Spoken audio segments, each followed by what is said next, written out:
This is day 180 for the Noob to Pro series, and we got Scyl the Drake, or Scyl of the Drake, if I should call her full name, her government name right there for you.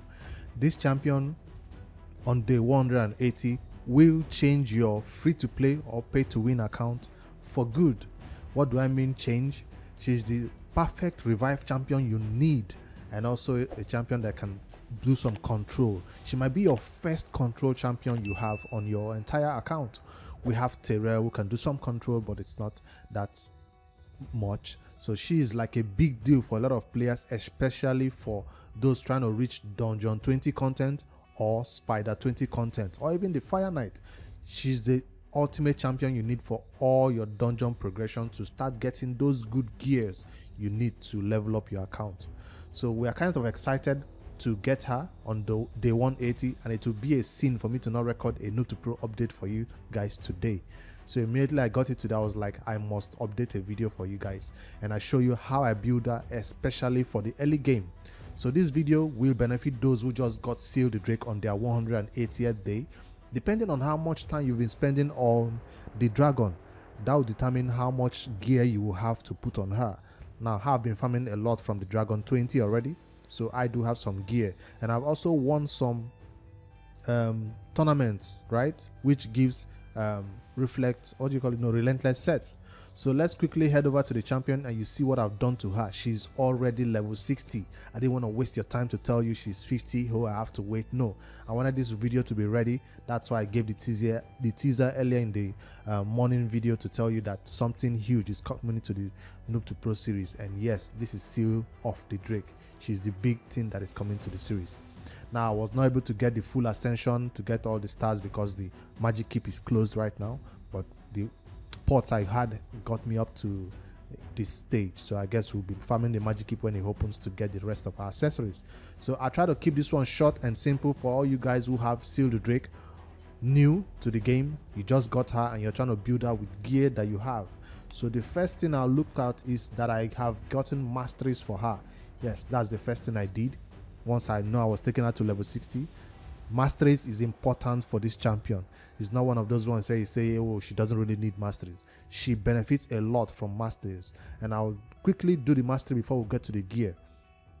Now I'm taking the mastery 3 from Elhade's website. If you check over to Elhade's website, there are 2 ways you can build this champion: for damage or for support. Or you come into the middle and do a hybrid between damage and support role. She's a full support champion, but some people try to put damage on her.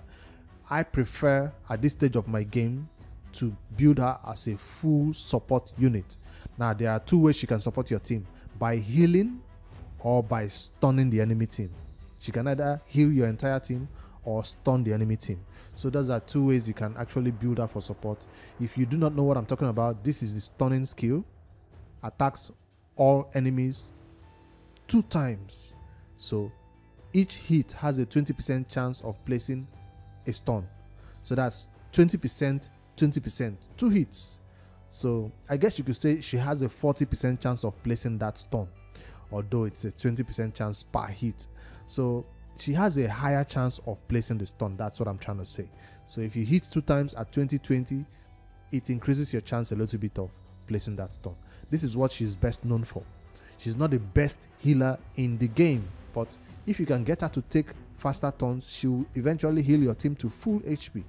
So most people will say an apothecary is a better healer than she is, but she does an AoE heal for the entire team on her passive. Heals all allies by 10% of their max HP, not her HP. So the heal is based on the allies' HP. That's why people say it's not much of a healing, because if the champion that is getting healed has low HP, he will not heal for much. But if this heal was based on her max HP, you have to pump her up with a lot of HP. But since she's not healing based on her HP, you don't need to pump HP on this champion, unless you want her to be the last person to die. Like, you don't want her to easily go down, right, in your dungeon runs. So you give her enough defense if what this champion need.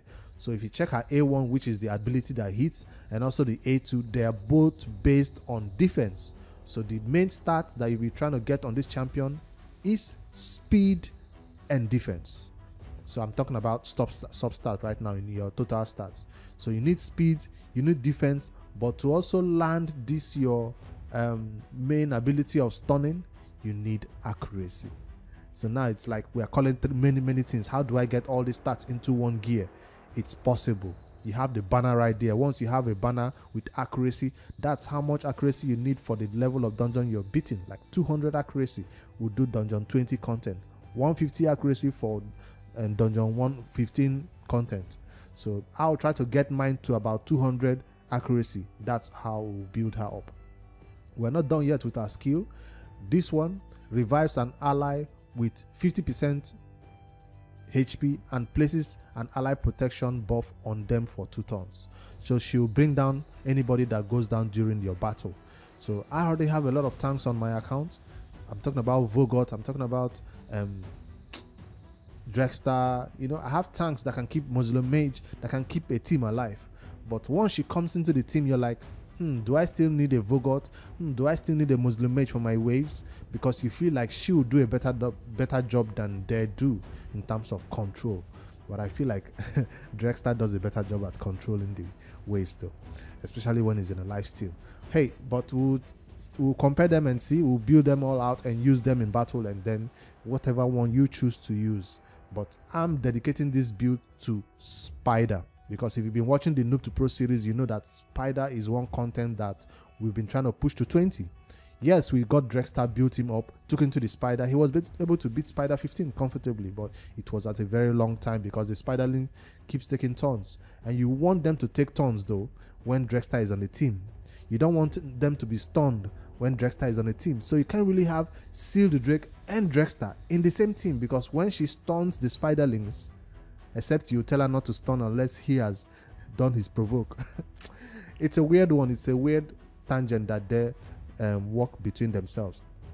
Drexter needs to be hit for the Spiderlings to place to get HP burn on them, and she doesn't work with him, I guess. So, but hey, we'll be taking them in and out of the Spider and see how far we can go. Now that you know her skills, you've seen her passive in terms of her healing, you know her stun, and you know what I'm building this champion for. I'm building her for the Spider, because I want to start getting level 20 gear from the Spider. And also, if you do not have any sort of control for the Spiderlings, level 20 will be extremely difficult for you. So I'll decide to build her with defense and support 3. Hear me out, guys. Defense and support 3. Why am I going to the defense 3 is because I want to select this that increases the chance of placing stun. That's all I'm coming here for. It increases the chance of placing stun by 5. So if you read her skill that says 20%, right, it will make it 25% of placing stun. Now it doesn't only increase the chance of placing stun on her skill itself. If she has a stun set, which a Noob to Pro that has not started farming Fire Knight does not have, that will be the best gear for her right now. But we do not have the stun set because we've not been farming the Fire Knight higher levels. So once we get a stun set on this champion, it will increase from that, I think it's 18% to an additional 5% also. So I'm building my Scyl the Drake in the early game as a stunner. That's what I'm trying to stress for you guys, that hey, you should not always follow my build. You should always go for what you are building this champion for. If you're wanting her to do general content, especially for the Doom Tower, you want her to be using her A1 a lot, War Master is what you need. Don't go defense and support 3. You want her to be doing damage for, let's say, arena builds, War Master will also serve you. Clan Boss, if you're going to use that for Clan Boss, for some reason you decide to use it for Clan Boss, War Master. So I'm not going to the offense tree because she will not be doing a lot of damage. Scyl the Drake can nuke. Yes. Well, not nuke literally per se, but if you take her to the arena and she does that at A2, it can take some people down with a high defense and crit rate, crit damage. She can do some damage, but I don't feel like building. I have other nukers right there on the account. I also have a Siphi, so should I even be building a Scyl the Drake in this much of a support unit? I don't know. I just feel like it will be easier for us to do Spider if we get this fearsome presence. It will be much easier. The spider will be a piece of cake because you can control the spider's turn meter. But the problem with the spider is the spiderlings, those small little spiderlings. So we want to have them under control. I have another video about Scyl the Drake that I did. That's more of an end game Scyl the Drake build. So if you're interested in seeing how I built my end game Scyl the Drake on my main account, I'll pop the video out there for you to also check out a similar build. Not like this, but it's kind of different. So that Scyl the Drake is for the Doom Tower. High resist Scyl the Drake. Check out that video. So it's entirely different from this one. You maybe find it useful if you're looking for an alternate build for that. Alright, that's the mastery. Sorry, that one took too long. You know how I can get indecisive. Alright, let's go to the build straight of all. And I put her to max optimize. For the sets, I want relentless set on my Scyl the Drake. I don't have stun sets. Now you can also put speed set for her, but I know that my fastest speed sets right now are on my Siphi and also on my what do you call these champions that I use for clan boss, Demeter. So I know I don't have enough speed set on the account right now. That's why I don't want to put her in speed, because it will be less than 200. But for relentless, I think I can go relentless and get her to go twice. So that's what I really need from her. I originally wanted to save this relentless for my Amiga because he needs it for the spider, but I guess she also needs relentless this early. If you do not have relentless, like I said, stun set, speed set is totally fine on your Scyl the Drake. Alright, let me optimize and see which stats I'm looking for. I'm looking for defense on this champion. Yes, she will benefit from defense.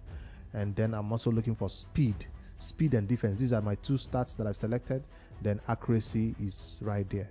Accuracy has a less higher requirement because we are talking about 200 accuracy. It's quite easy to get it, especially if you've been putting your Great Hall medals on the magic affinity. So yes, I've been putting a lot of Great Hall medals on the magic affinity, so she does have some base accuracy already, maybe from the Great Hall. So I'll be doing optimize and see how much stats we get total. Looking good. 202 speed for a start is fine. I don't need that to be the first to go on my team or anything like that. So 202 with 176 accuracy, which I can probably glyph up to about 200 if I'm lucky, because I'll tell you right now, this is not looking like it's an accuracy banner. All right, let me quickly do. When we level these items up, we'll have to do a run with her. This video has already gone too long, so right now I do have enough silver to take everything to 16, but because of these two stats that are not yet open, I don't think it's gonna work. So I don't want to do half and half, right? I don't want to do the run to be that short. So I want to take her in every content when she's fully maxed, so we can test her in the dragon, we'll test her in the spider, and so that will be the other part of this video on the next episode of the Noob Pro update. So I don't want to make this one too long. So another update for the Noob Pro that I wanted to share with you guys is this next arbiter missions. Upgrade a Great Hall bonus to level 9. I told you by the time we get here, I would have farmed enough Great Hall medals to get it done. How much do I currently have? Boom, 672. So less than 120, 130 more medals, which is about 10 battles, because we are currently in gold 5 or so. 10 battles or 12, 15 battles, we have gotten the maximum 700, 800. I think it's 900 that we need. 900, no more, 200 battles. What am I saying? 200 more battles, which is doable. We'll be able to get this one done and achieve this Great Hall bonus and move on to the arbiter missions. The next arbiter missions that we'll be finding difficult is the ones that says ascend a spirit champion, ascend a magic champion, ascend. So I'll not take Scyl the Drake to 6-star. That's one of the reasons why I wanted to wait. When it reached time to ascend a magic champion to level 6, Scyl the Drake will be the one. When it's reached time to do a spirit champion, I also have Occult Brawler waiting for that. So I'll need to start taking him to 6-star just for that reason.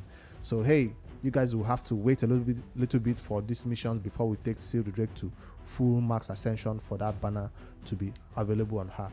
Alright, so that's the next new to pro update. Like you've seen now, the arena on is easy to be done. This will be the next hurdles we'll find ourselves. For first champion, I think I already have a champion waiting there to get their full ascension. So this week, while I farm on my main account for the fusion that is currently going on for the BVAD, I'll be doing all this on the Noob to Pro. I just wanted to show you guys this huge excitement or the huge news about how we got Scyl the Drake on day 180 of the account, and show you how I built her for the early beginner stage where we will be using her for especially a stun champion for the spider or for general content. If you find this video useful, let me know in the comments. If you found whatever I did cringy or wrong, also I'll love you guys to correct my mistakes always on the Noob to Pro. For now, I told you how I came about selecting this set for her and the builds that we came about on her. I'll see you guys in the next one. Good night, guys.